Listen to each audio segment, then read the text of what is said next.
Araya geçsene. Sonuçta gibi. Araya geçeyim. Yine sevgili görüyor.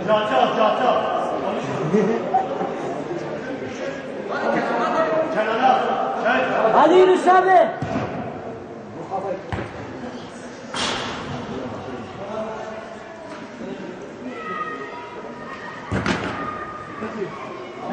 Ne çalışıyor?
Bizde yaşayamadık.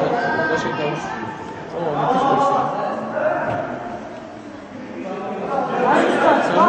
bir benim hala şişkin. Ondan sonra hala şişkin. Tekmede görmeye tabi o şirketin alır başım böyle en akıllı. O da harbiden tekme böyle. İnflasyon tabi ne var? Ben senden bahsetmedi ya. Sen nasıl nesne? Ben 4-5 milyon kere.